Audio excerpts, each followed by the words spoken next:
All right, good afternoon, everyone. Welcome to our second community workshop for the Atlanta Vision Zero Action Plan. It's been a few months since we last all got together, but we're back here and we're going to provide an update on the project and how you can continue to participate in the plan moving forward. So with that, we'll get started. So today we're going to review go into detail the analyses that have taken place as part of the action plan development. We'll be looking at the three facets of the program: the equity analysis, the safety analysis, and then also the gathering of community input. Then we'll go into what's next, how we're going to take all this information and develop the action plan. We'll also have a Q&A section of the presentation, but please feel free to drop any questions in the chat, and we'll try to answer them in real time or save them for the Q&A. And if we run out of time, we will provide answers after the meeting. And then we'll also go into how you can help us achieve Vision Zero and ways to continue to participate. Next slide.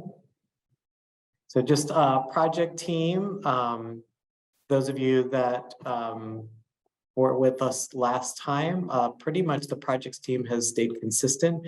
However, I do want to point out that we have a new Vision Zero manager at the city, and I will allow Cole to introduce himself. Cole? Yeah, thanks, Chris. And welcome, everybody. I'm really honored to be joining ATLDOT as the Vision Zero manager. It's a job that I am very passionate about. I've been a transportation planner for over 6 years now, and I've been a City of Atlanta resident for over 11 years. I'm coming to this also with a background serving our country as a former naval officer, so I've a little bit of military experience, and I'm really excited mostly to be here focusing on Vision Zero, focusing our city streets, and helping us make sure that we have infrastructure, programs, and policies that are aligned with prioritizing safety for all users, people walking, biking, taking transit. And I'm excited about being a part of the moving this action plan moving forward and finalizing it here near the end of the year. So I'll let the team take it away because they're doing a great job so far from my perspective. And yeah, we'll just keep going on it. Thank you. Thanks, Cole. Welcome to the team. Just a quick recap and to give you the context for today's workshop.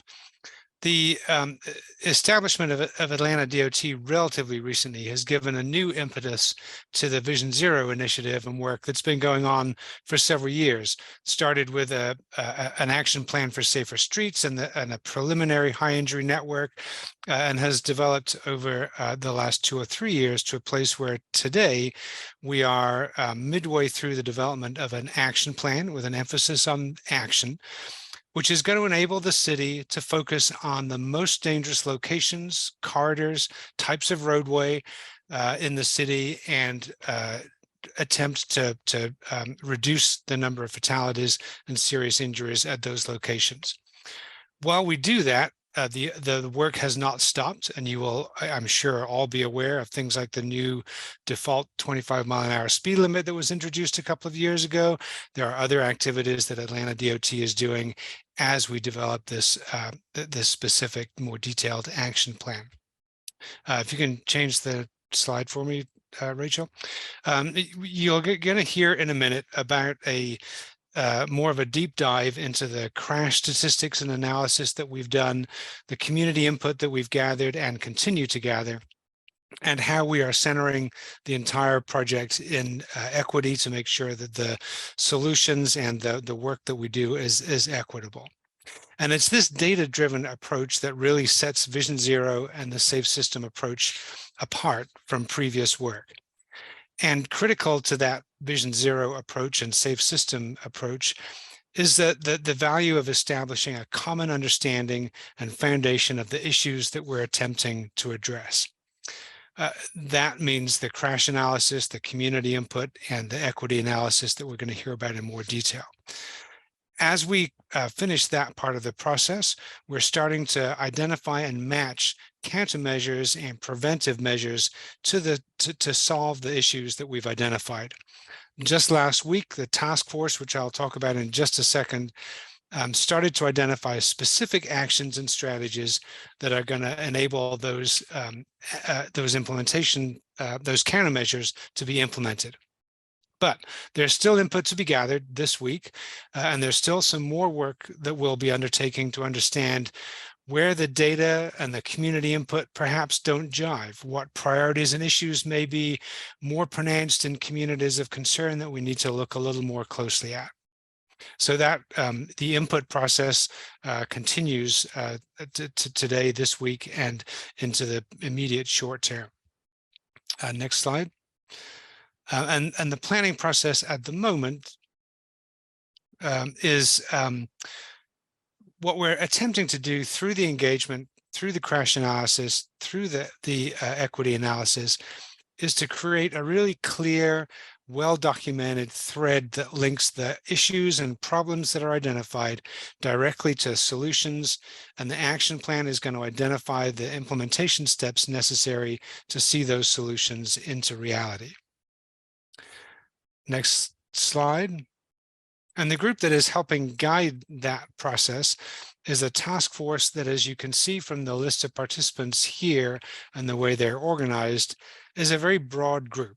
And the task force has met 3 times to date and is helping to inform and guide the planning process. We met last week, and we are beginning to develop actions and strategies to address and implement the countermeasures that we're identifying. In addition to developing actions and strategies, the task force is really critical, as you can see from its makeup, in reinforcing the holistic and intersectional benefits of safer streets. If we can achieve 0 fatalities and 0 serious injuries, which depends on us all to play our role, not just Atlanta DOT, but if we do that, we will see the success and benefits in relation to health, climate, equity, access, and a whole range of other policy areas. So the task force is 3/5 of the way through its process. We are looking forward to gathering the final pieces of the puzzle with community input and analyses.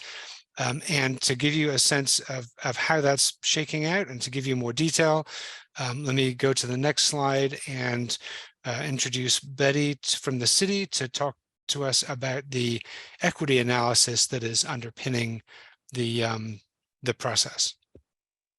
Sure. Thanks, Andy. And thanks, everyone. Good afternoon. We're happy that everyone was able to join us here.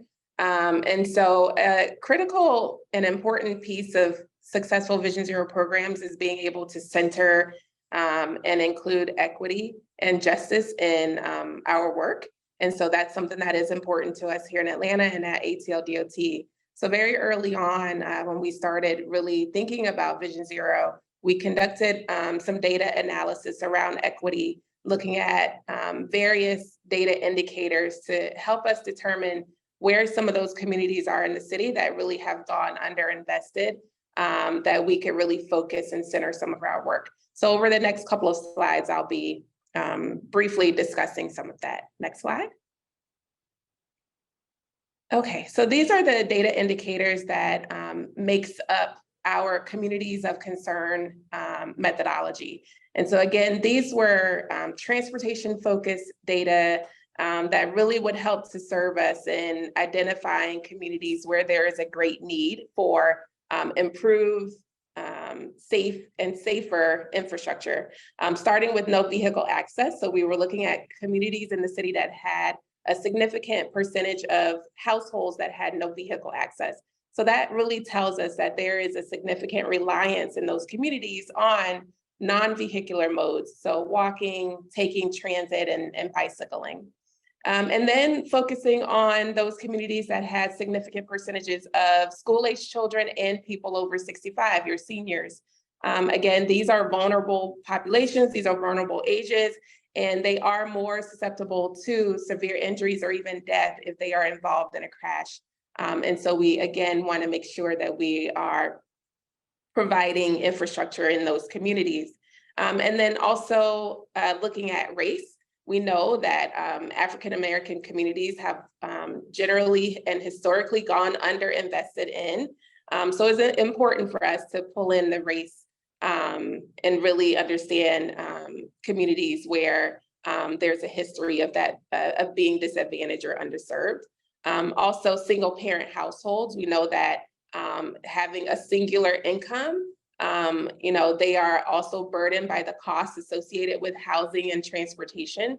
So if you factor in a crash, because there are costs associated with that, whether it's property damage or whether it's more significant health related or hospital related costs, those costs could really send an already burdened household into further detriment.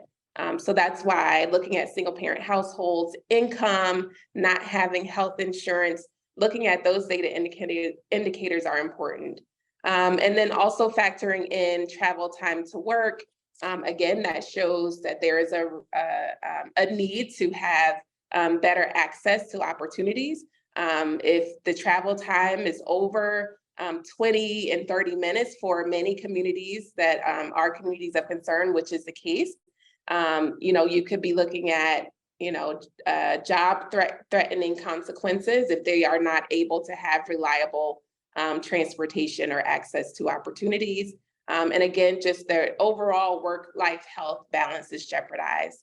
And then use of public transportation, having a reliance on transit access.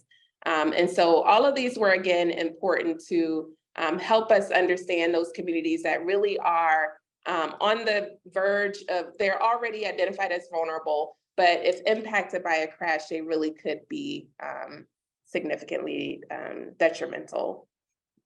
Next slide. And so these are the communities. There's about 9 or 10 that kind of scored based on our scoring and weighting. We have an amazing data analytics team that did a lot of the back end scoring and weighting of the data indicators that I just mentioned. And so based on that, there's about 9 or 10 communities that rise to the top. And you could see, Adamsville, the Bankhead area, Collier Heights, Grove Park, Ivanhill. So there's a number of communities, Thomasville Heights, that ranked pretty high. And so these are communities that we really want to make sure we take the time to engage diligently with, to make sure that they are included in these processes and that we really do hear their voice in these processes, because again, it's important for us to make sure that infrastructure needs are met within those communities. So as a part of this planning process for the Vision Zero Action Plan, we really do want to take the opportunity to have some tailored engagement with those communities. And then the other is that we're actually including this information in how we prioritize funding and program projects. And so one of the things as a part of the Moving Atlanta Forward infrastructure investment package, we use a project prioritization tool called Safety, Equity, and Mobility. And so that equity component is this communities of concern. And so again, using this data to help really drive and channel funding and programs to these communities. Next slide.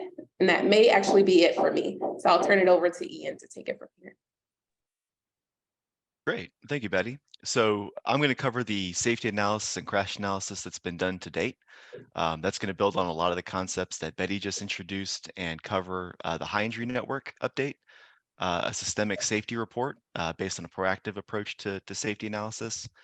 And then we'll cover some site profiles and some countermeasures, just to sort of show where everything is eventually trending in this plan.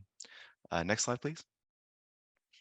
So first, we wanted to update the high injury network. The high injury network is essentially a reactive look to safety. We're taking a look back in history, the last 5 years, to see where have we traditionally seen safety issues in the past. And so we applied a methodology on Atlanta streets that really focuses on those fatal and serious injury crashes. We want to prioritize those because those are the greatest cost to society and greatest certainly issues for people living in the city or visiting the city. And so this methodology, again, is proportional to crash costs. And these are the crash costs that GDOT uses for its analysis. And based on this analysis, we're able to produce a high injury network that essentially covers about 11% of the city's surface streets, so not including any of the interstates, but accounts for about 3/4 of all fatal and serious injuries over the last 5 years for which we have data. And if we look at fatal crashes alone, we cover about 90% of fatal crashes. So I'm sure many of you are familiar with the high injury network, and this is certainly not a new concept. But again, this is us taking a look back in time and seeing where have we seen those issues in the past. Next slide, please. So that takes us to a more proactive approach. And so you've seen this graphic before, the safe system approach graphic, where there are 5 safe system elements, whether those be safe road users, safe vehicles, safe speeds, safe roads. And then there are principles. And one of those principles I really want to highlight here because it's really important for how we're sort of viewing the crash data and how we're viewing safety going forward is being proactive. And so in order to be proactive, we took a systemic analysis approach, and certainly fine if you're not familiar with the systemic analysis approach, but what it does is it looks at risk, not just at crashes. We certainly use crashes to get at that risk component, but we ask ourselves, based on the characteristics of the crashes we've seen in the past, we want to know what types of crashes do we want to focus on? Is it pedestrian related? Is it bicyclist related? Is it roadway departure related? And then we want to ask ourselves, what are the roads that those specific crashes happen on? So we want to understand what are the characteristics that sort of lead to these crashes or may be correlated with some of these crashes. And we also want to look at contextual factors that might be outside of the roadway itself. And so Betty made a really good point about those communities of concern. And certainly we're not making any claims of correlation as causation, but we do want to sort of look beyond the right of way and see what can we do elsewhere, not just in the road itself, to be proactive for safety. Next slide, please. So that takes us to focus crash types. And essentially, this is a technical way of saying emphasis areas. And so the state of Georgia produces a strategic highway safety plan every 3 years. It's a federally mandated plan that states need to put together so that they can prioritize safety investments going forward. And we borrowed from that plan because that is essentially the state saying, this is what our priorities are going to be going forward. And so we compared fatal and serious injury crashes. You'll see this acronym a lot, KA, and compared it to less severe crashes. So those minor injury and property damage only crashes, otherwise known as BCO. And we derived 7 key emphasis areas for the city that are specifically related to what the city has experienced over the last 5 years. So we're looking at aggressive driving and speeding, bicyclists, impaired driving, intersections, motorcycles, pedestrians, and roadway departure. As you can see in this graph on the right, how we sort of arrive at that conclusion. We tend to see more severe crashes relative to the proportion of those crash types in the city. And even though intersections may not necessarily be overrepresented, you can see that intersection-related crashes account for maybe up to half of all crashes, fatal and severe crashes in the city of Atlanta. So certainly we want to make sure that we're accounting for that in the plan. Next slide, please. And so once we have those focus crash types, we then want to look at those key roadway characteristics that are related to those crash types. And so again, where do we focus on to address these emphasis areas? And this is based on a comparison related to overrepresentation. And so you can see where that sort of looks like visually on the right, where we compare an outcome, otherwise known as those fatal and serious injury crashes, to exposure. And for our purposes, we looked at lane mileage in the roadway across the city as a measure of exposure. And so we compared different proportions of the crash characteristics relative to the roadway. And you can see that, you know, in this example on bicycles on the right, 3 and 4 lane roads tend to be a greater share of fatal and serious injury crashes relative to their share of the roadway. And same for arterial roads. And we'll talk about a functional class here in a second. But we saw a really good alignment with another key plan for the area, the Atlanta Metropolitan Area's Regional Safety Strategy, which accounts for the 20 county region, which Atlanta is a part of, but also includes the outlying counties. And of course, Atlanta is its own unique place. It's not necessarily the same as those 20 counties, but it's good to see that we're seeing similar issues to a lot of these agencies as they address safety for the broader Atlanta and Georgia region as well. Next slide, please. So this is what those focus facility types actually look like. So for each of the 7 emphasis areas, we determined which roadways are we going to look at. And so you can see we broke it down by number of travel lanes, typically 4 lanes, which I'm sure as many of you come to as no surprise, but it can vary depending on emphasis area. And then we also did it by functional class. And if you're not familiar with functional class, that's okay. That is just a technical term used by transportation planners, and it essentially describes the form and the function of the road.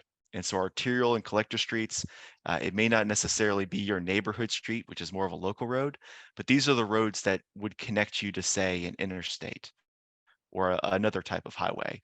So these aren't necessarily the ones where your house is located, but maybe it's where you shop or where you work, where those are located. So again, not a huge surprise that we're seeing these going forward. But these are sort of our overall where we're looking for risk factors on the road. Next slide, please. And so once we do have those focus facility types, those focus roads that we want to pay attention to, we wanted to analyze the network for risk factors. So these are characteristics on those roads, on those 4-lane arterials that we really want to drill down and understand what makes a 4-lane arterial in this part of the city different from other parts of the city. Understanding again, where are we seeing that where risk is highest. And so we looked where focus crashes were overrepresented based on contextual factors. So we're using the crashes to determine where those risk factors might be, but we're not like the high injury network looking which road has had the most crashes in the past. And again, we're looking for potentially elevated risk. And so I want to introduce you to this intersection example here on the right. So based on our focus facility type for intersections, we've tagged locations based on higher traffic volumes, whether that be the major approach, the one with the more number of lanes, or the minor approach, which is the stem of a T, for instance. We look at signalized intersections. We looked at number of through lanes, looking at contextual factors around the road. Bus stops were a potential risk factor, as well as the number of biking and walking commuters, giving some indication of where that might be risk. So based on the roads we targeted, we identified 6 risk factors that we wanted to look at in more detail. And so on the next slide, you can sort of see that in practice. And so this hopefully contextualizes what we're doing as we're drilling down through each of these steps. So citywide, we have 100% of your fatal and serious injury crashes, and we have 100% of intersections. That's just the whole city in one bin. Taking the next step, we then say, okay, based on those key characteristics, those 4-lane arterials, how many intersections do we have on those 4-lane arterials? And that accounts for about 12% of the intersections in the city. And that's, if you look at the crash data over the past 5 years between 2017 and 2021, about 12% of the intersections in the city account for nearly half of all fatal and serious injury crashes. So you can see that we're slowly drilling down and we're understanding, okay, we really need to focus on these locations based on these characteristics. And if we take it even the next step further, if we look at those 6 risk factors, we then say, okay, based on our focus facility areas, those 4-lane arterials, how many of those intersections have at least 4 of the factors that we had on the previous slide? And that's about just 2% of all intersections in the city. And those 2% of intersections, just a few hundred, account for roughly 1/5 of all intersection-related fatal and serious injury crashes in the city of Atlanta over the last 5 years. And so again, we're using crashes to inform this, but we're not specifically just chasing crashes around the city. We're looking at those characteristics that seem to be correlated with a potential crash. So that's how we're sort of getting at this risk question and being more proactive with our analysis going forward. Next slide, please. And so I'm going to quickly summarize some of these risk factors. Certainly don't need to memorize this, and this is being recorded, of course. But I want to sort of call out some motorized crash types where we're seeing daily traffic being high, signalized intersections, speed. Again, when you're doing a safe system approach and focusing on crash risk, speed is really important for those more severe crash types. So not those fender benders, not those rear end crashes, but looking at the ones that truly results in a fatal or serious injury.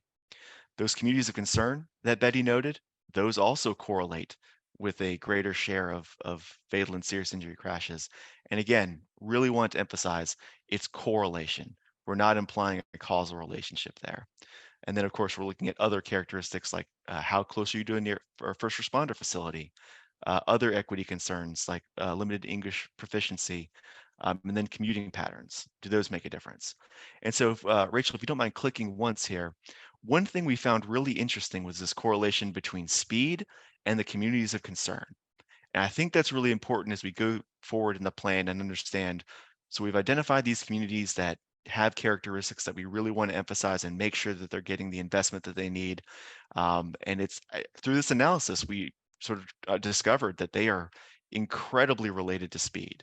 So if we want to say, what do we need to do in these communities, and speed, moderating those speeds, whether through design, whether through different countermeasures and getting people access to transit, that is something that could be at the forefront of our thinking going forward, is understanding how we can sort of address these causal issues related to these correlated issues. And next slide, please. Certainly don't need to memorize this slide, but again, just making the point of some of the data that are going into these analyses. We're looking at traffic volumes for some of these vulnerable road users, these pedestrians, these bicyclists, motorcyclists, communities of concern, school proximity, transit proximity, zoning can be important. So looking at the zoning map to understand where we might be seeing some of these correlations could be critical, employment density, and of course, speed. All of these are related to different versions of these emphasis areas, but all sort of help paint the picture of where we want to look to make investments and put our attention into. Next slide, please. So that takes us to maps. And I think that's ultimately what you might be most concerned with is, okay, what does this tangibly mean in terms of mapping streets within the city? And so you've seen the high injury network there on the left. And again, that's reactive. That's looking back in time and saying, okay, where have we seen the crashes? Where have the issues historically been? Then you look at the systemic mapping, where we map those risk factors based on those focus facility types. And that is a more proactive approach. Some of these locations on that map have not seen a lot of crashes. There have not been a huge amount of crashes in the past. However, they share a lot of the characteristics of places that have had a lot of crashes. And so the idea being, we want to look at these places now before we see bad outcomes in the future. So we're looking at where the risk is highest, even if there haven't been crashes in the past. And that gets us to this more complete picture where we address current concerns, but also working to prevent those future crashes. And ultimately, this gets us to a place where we then can dive deeper and look at individual locations. So we're going to dive into those priority locations. And as a part of that, we're also going to look at community input. So Amanda here in a few minutes is going to talk about the community input map and how you can contribute to the plan and where you are seeing issues. And this deep dive to priority locations can help us assess current conditions. We can take the template and compare it to similar facilities in the city. We can identify potential safety issues. And then based on all this input, we can then suggest potential treatments and countermeasures. And of course, these site profiles and these deep dives, they can be used as a model throughout the city for similar locations. Next slide, please. So what does the site profile mean? What does a deep dive really mean? And so what we do in the deep dive is we look at several different dimensions of crashes. We look at, say, time of day, day of week, what type of crash we're seeing. And if you'll click one time, Rachel, you can see that, again, in that same sort of look at what is the comparison between these locations and other locations citywide, we can see, okay, what makes these locations special?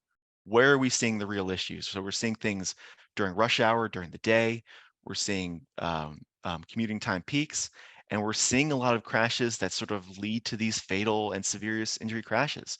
So left angle crashes, head-on crashes, sideswipe crashes, these are all really important to know as we look for potential countermeasures at specific locations. Next slide, please. And this is what this crash investigation looks like. So we're taking, okay, we're seeing a lot of angle crashes. We're seeing a lot of turning crashes. What could be the issues? And so we're seeing things like skewed intersections. We're seeing like access control, frequent driveways where people are coming in and out, maybe unexpectedly. We're also noting things like there's a signal turn protection missing. So instead of having a protected left turn into that driveway, you kind of have to find a gap and try to shoot it on your own. All of these things could be leading to potential safety issues. And so we want to call these things out so that we can model it elsewhere in the city. Next slide, please. And then finally, that gets us to countermeasures. So once we sort of identified all these crash issues, we've sort of looked at the site in detail, and then that tells us, okay, what do we actually recommend at these locations based on Federal Highway Administration's proven safety countermeasures, which if you Google FHWA proven safety countermeasures, you can see what they recommend, but we can see things like if we install a left turn lane, we can expect to see a crash reduction. If we reduce driveway density, we can expect to see a crash reduction. And so again, take proven safety countermeasures, apply it to the issues that we're seeing, and then generate examples for other locations throughout the city that they might be able to follow. And so with that, I think that's everything on the analysis side. And I'm going to hand it over to Amanda to talk about the community engagement portion. Thank you.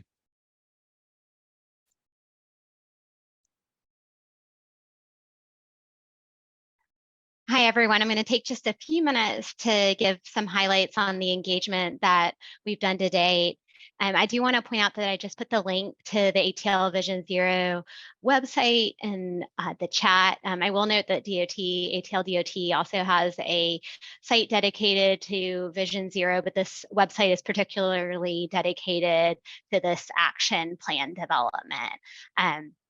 On the next slide, you'll see highlights of engagement that we've been doing to date. Betty, a little bit earlier, spoke to the communities of concern, and our approach to engagement has been to really make sure that when we are out in person, that we're in communities of concern where we know that there's a heightened increase of these traffic deaths and incidents, some of the stuff that Betty already spoke to. So you're seeing on the map to the right, where we have been hosting some of these events, which I'll get to in another slide. I do want to point out on this slide that we have been doing some outreach to MPUs. We've done 2 sets of briefing materials to date, so those have been available to any of the MPUs, one-pagers, as well as directing folks to the project website to watch an overview of where we are on the action plan development for Vision Zero.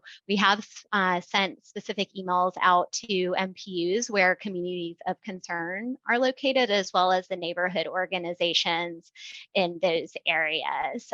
So those are a couple things that I want to point out on this slide. I will note that the website, we've had 1,500 unique visitors to the site since it's been up in early February, and we have just over 560 people on our outreach list currently. So if you're not on our outreach list, be sure to sign up. You should have received a couple updates over the last week or two, letting folks know about the pop-up event that we're at, as well as today's information session and Thursday's in-person workshop. On the next slide, you'll see highlights from some of the pop-up events that we've been doing. And back in February, we were out at the Oakland City MARTA station. We were really building awareness about this planning effort and how people could start to provide input. This June, we've been out at the Beltline After Dark at Westside Park. We interacted with, I would estimate, around 75 to 100 people at that event. Lots of kids were there. We also interacted with lots of folks that maybe weren't aware of Vision Zero. We had out the Vision Zero pledge that people signed. You'll see our partner Lynette at the Beltline signing there in that picture in the middle. Again, we let people know about these workshops and how to get involved and how the Vision Zero initiative is moving forward beyond this planning effort and how people can stay in the loop. I lastly want to point out the Southside Sports Complex. The City of Atlanta's Parks and Rec had their last big day of Little League Baseball for the summer, and most of the baseball games are held at the Southside Sport Complex. So we were there in the morning, giving out some giveaways from our partners at the Atlanta Braves. We also, this ATLDOT had some giveaways. We were able to interact with several kids and their parents as well, and let people know about, again, this effort and what we're doing with it, and also again build awareness about how folks can get involved and provide input. Of course, we want to feature our public workshops that we've been doing through the planning process. And some of y'all hopefully joined us back in March. We had around 70 people that participated in two information sessions. We had one over lunch and one in the evening time. Of course, here on the red highlighted area to the right, we're highlighting the information session today and the in-person workshop on Thursday. And so this meeting today obviously is really to just share information, help y'all know where we are to date. But we want to make sure that folks know if you would like to be in a more interactive setting, share more of your stories, engage one-on-one with the project team, to please come this Thursday to the Hillside International Truth Center. That's on Cascade Road in Southwest Atlanta. And we will be there doing our 2-hour workshop from 5:30 to 7:30. We are going to be accommodating bikes, as well as there is a bus that you can take to get there if you'd like to take MARTA.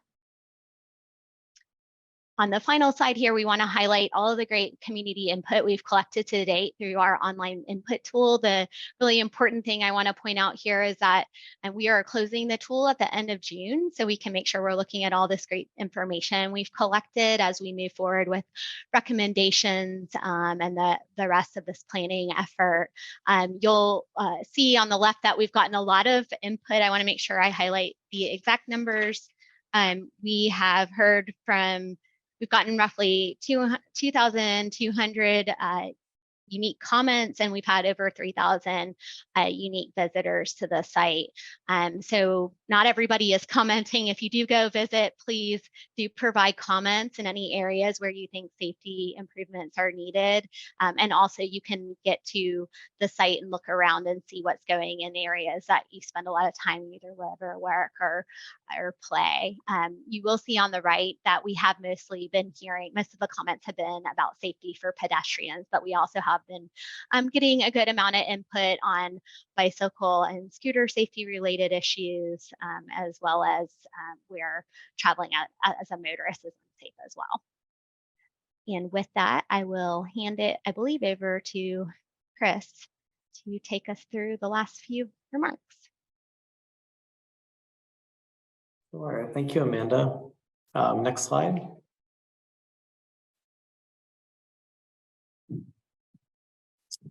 So next steps on the project, you got a pretty detailed overview of the analysis that have taken place. So now we're in the process of taking that data and creating a safer streets checklist that will help designers, project managers, stakeholders, the public, everyone when there's projects to help make sure that streets are redesigned in a safe manner reflective of what this plan has discovered. Continuing with the task force, we have another task force meeting next month where we're going to continue to brainstorm goals and actions that each of the task force members can advance to help achieve Vision Zero. And then we're also asking you, members of the community, please share your stories, participate in events, sign the pledge. We're going to be having an in-person workshop on Thursday, which in person, which I'm sure you've seen. We'll also give more details about that in a few more slides. So continue to stay engaged, and as we advance from the action plan and in years to come, the implementation, make sure that you're being a supporter and be engaged in those planning efforts for safer streets. So next slide. So there were a few questions that have remained unanswered, and I believe, Ian, you wanted to take a stab at answering some and maybe revisit a couple of slides. Absolutely. So we do have a few sort of slide related questions, and I didn't catch them at the time. I see one question saying, is this slide only bicycle data? If that referred to the one with the, I believe the graphs and the, let's see if I have a slide number for us. Would have been slide 6 or 17, excuse me. Is this the slide that we were asking about?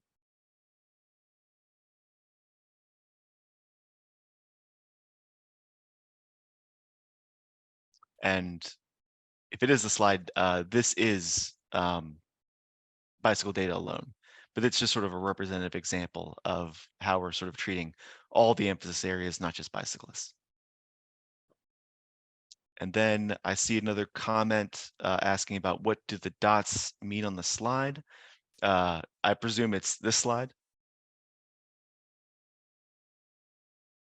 And if so, this means that the dots indicate this is where we are targeting our risk factor analysis. So for each one of these emphasis areas, we're specifically looking at, say, for the first one, speeding and aggressive driving, we're looking at 4-lane principal and minor arterials for individual risk factors. And of course, if I didn't catch that correctly, please feel free to answer it in the Q&A. I think that's it for me. All right, thank you, Ian. Betty and Cole, did you have questions that you wanted to answer? I see one about how the project will be funded. Yes, and so Vision Zero, as we work through this process, the end goal is to have a action plan that will lay out specific strategies and actions that we can take. And then as soon as we wrap up the plan, our goal at ATLDOT is to move immediately into how do we implement these strategies and actions. So we'll be looking at funding opportunities. The funding opportunities can be numerous. But I think this action plan will help us determine what types of funding we'll need to go after and when, because Vision Zero, we know that we won't be able to achieve that overnight, but it'll take a number of years for us to get there. But I think having this action plan will help us lay out a plan for what types of funding to go after and when to go after those dollars. And then what partners also. As a part of our task force, we've got other partners at the table, such as CIDs, and other city agencies, GDOT as well. We'll have to have really good, strong relationships with all of those partners who can also help deliver transportation improvements. But again, the funding sources can be numerous. There's federal funding out there. We have projects now that are a part of the Moving Atlanta Forward T-SPLOST and bond program that have Vision Zero as a part of them. So there's some funding from there. And again, there's a number of sources that we can go after. So as soon as we wrap up this action plan work, our goal is to start laying out a plan for how to get things done. And I know there's another question, let's see, related to, and saw that there's a statement that said there needs to be a Vision Zero workshop at Shepherd Center. And so we have talked about doing one of our pop-ups either along Peachtree or Piedmont or at the Shepherd Center or the hospital. So we're still kind of thinking through that logistically, but we are open to, even if it's not as a part of the action plan work, after this action plan is concluded, we'll still need to engage with the public. And so we're open to going to events, hosting workshops at various locations. So I think that's a great suggestion, and we'll, Cole and I will work together to see what we can pull together for the Shepherd Center. I think they're a key partner to engage with. Any other questions on this, Cole? I don't think so. I was going to note there. Oh, go ahead, Betty. No, I was just saying, I think that those were the two questions we wanted to respond to.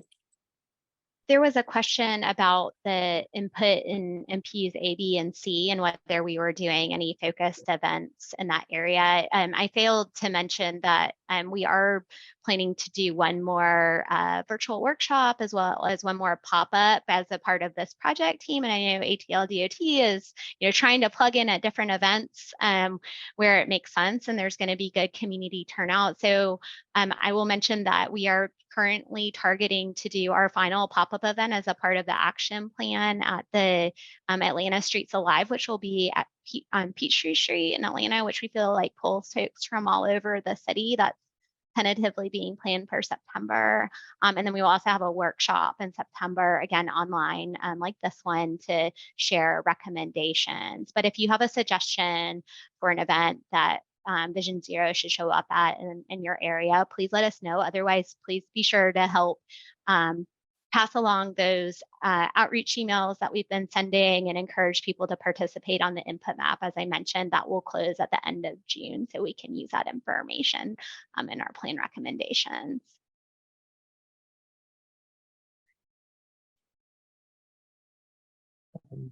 Hey, Betty, there was a question about how do you submit a street for a default 25 miles per hour speed limit?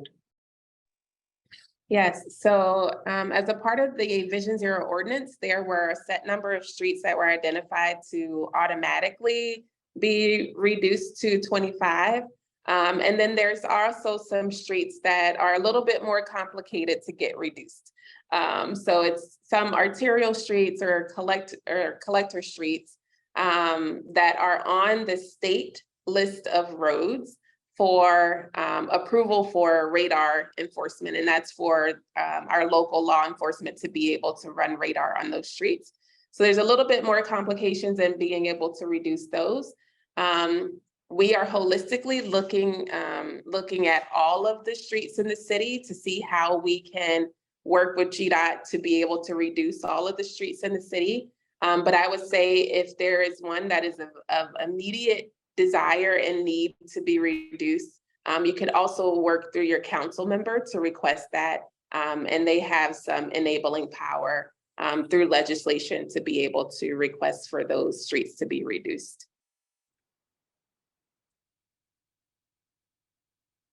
Otherwise, all other streets that are on that state list of roads, we would have to do what's called traffic engineering studies to justify the reduction. But as I stated, we're working with the state DOT to really make sure that those traffic engineering studies are aligned with Vision Zero principles and that we're not using, certain vehicle oriented policies like the 85th percentile. But really looking at ways that we can align more with Vision Zero. So that's something that's in the works now, and we're continuing to work with GDOT on that.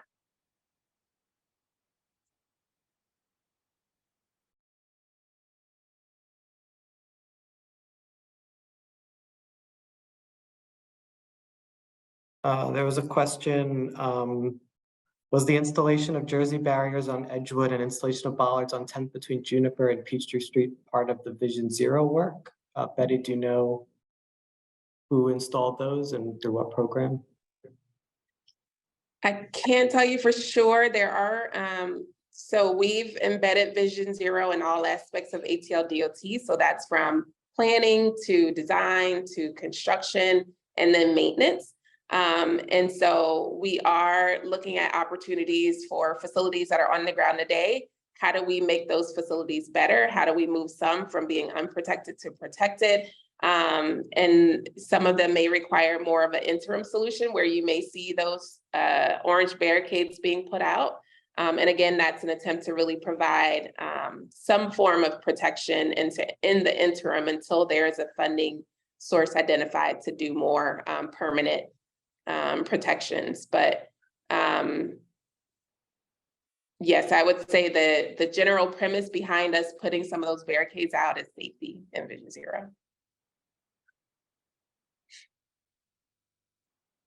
And I think one of the things that in my position, and I've only been here for a few weeks, is to work with Betty to figure out where we can continue to look at how many assets we have to be able to continue to grow that protected bicycle network.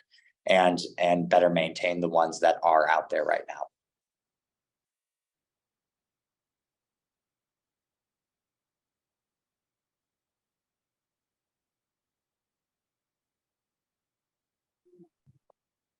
There's another question. Has the citywide crash data shown that the 25-mile-per-hour default speed limit has been effective at reducing serious crashes?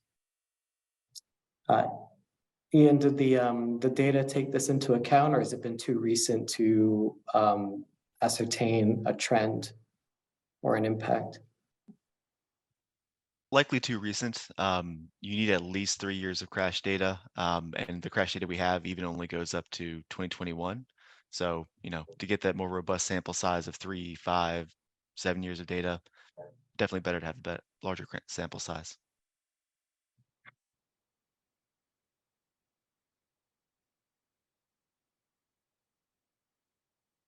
I do see some questions, Chris, about questions that were mailed in.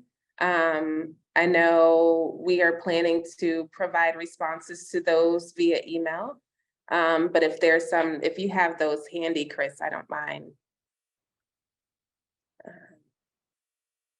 providing responses live.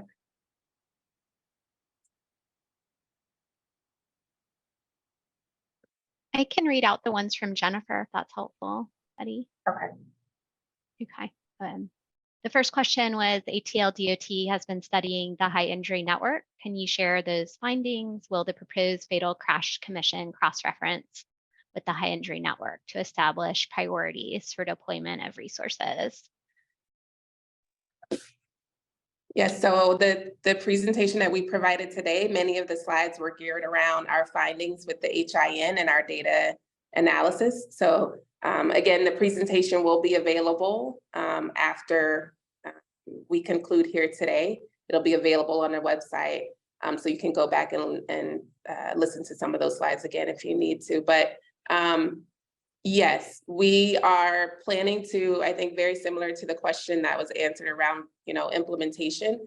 Our goal is to, once we have a good understanding of what some of our issues are, where they're located, again, that was the key pieces of developing the HIN, is really being able to determine where our highest priority or where our focus should be as far as making safety improvements. And so as we wrap up this plan, our immediate turnaround is to be able to start working on how we implement some of these projects and identifying funding sources for those.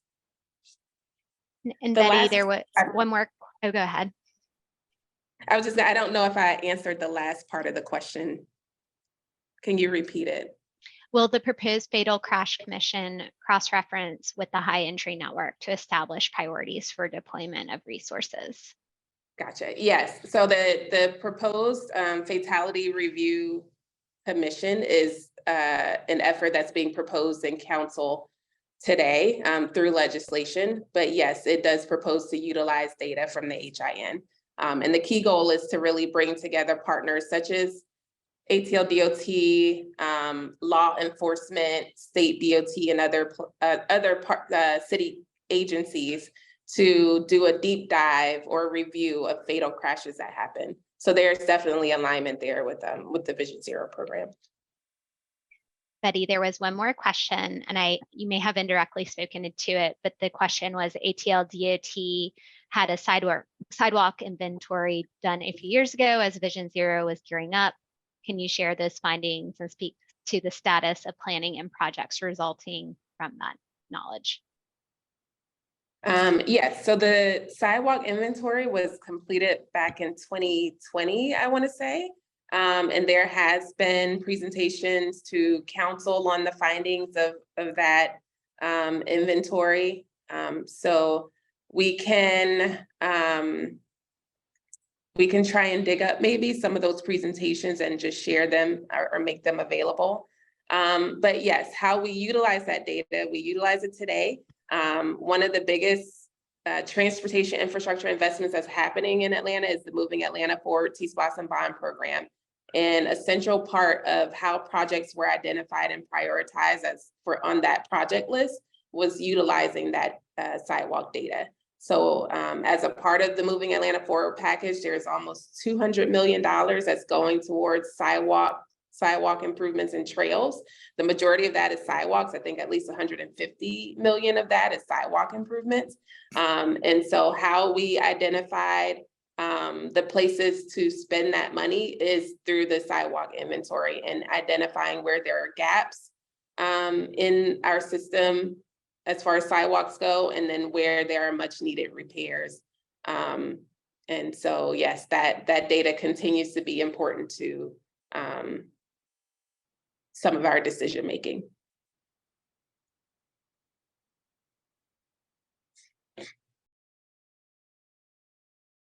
All right. We do need to move forward, but I think Andy had one last anecdotal point about the speed limit question.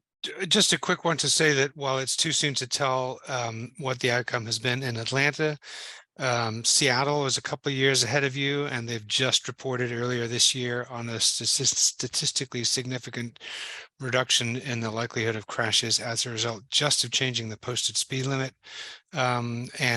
If you look at New York City, you look at Edmonton, Alberta, you look at a number of cities across North America, that experience is replicated. So while Atlanta is unique and different, I think we can anticipate a very similar outcome with the lower speed limit. And of course, there's more to do beyond just posting the signs in the locations that we've identified through the crash analysis. Thank you, Andy. I just want to briefly go through the remaining slides in our final 3 minutes. Next slide. So how can you help achieve Vision Zero?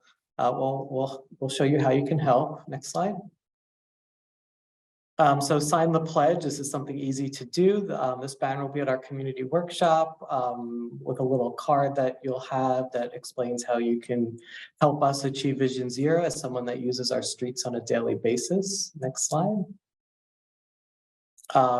There's also a pledge online that you can sign as well. Also share your stories to help humanize the impacts of the safety that we experience on our streets. And then also please come out to the workshop on Thursday. It's at the Hillside International Truth Center on Cascade Road from 5:30 to 7:30 Thursday evening. There'll be focus groups and discussions, and you can go on the webpage. The link was shared earlier in the chat to get more information. Next slide.